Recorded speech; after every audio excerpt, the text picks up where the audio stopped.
മകൾസ് exam ഒക്കെ അല്ലടാ ഈ ക്വസ്റ്റ്യൻ ഒന്ന് കിട്ടുന്നുണ്ടോ എന്ന് നോക്കിപ്പോയിക്കോ. നാളെ അഥവാ ഇതെങ്ങാനും വന്നു കഴിഞ്ഞാൽ iron is a very useful metal. എന്നൊരു ക്വസ്റ്റ്യൻ ഇതാണ്, why is limestone added along with the iron ore to blast furnace. എന്തുകൊണ്ടാണ് ബ്ലാസ്റ്റ് ഫേർണസിലേക്ക് ലൈം സ്റ്റോണും കൂടെ ആഡ് ചെയ്യുന്നത് എന്നുള്ള ചോദ്യത്തിന് നിങ്ങൾക്കറിയാം, ലൈം സ്റ്റോൺ ഡിസോസിയേറ്റ് ചെയ്തിട്ട് കാൽഷ്യം കാർബണേറ്റ് ആണ് ലൈം സ്റ്റോൺ.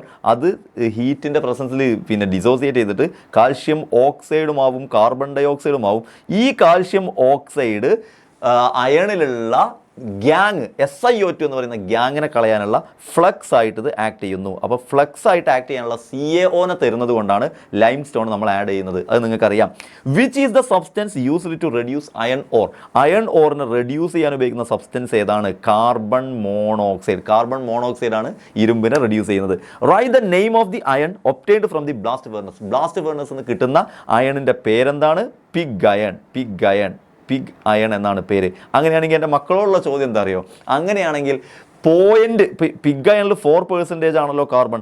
0.02 മുതൽ 0.05% കാർബൺ ഉള്ള ഇരുമ്പിനെ എന്ത് വിളിക്കും? 0.02 മുതൽ 0.5% കാർബൺ ഉള്ള ഇരുമ്പിനെ എന്ത് വിളിക്കും? അതാണ് purest form of iron from blast furnace. So അതിനെ എന്ത് വിളിക്കും എന്നൊന്ന് കമൻറ്റ് ചെയ്തേ മക്കളെ.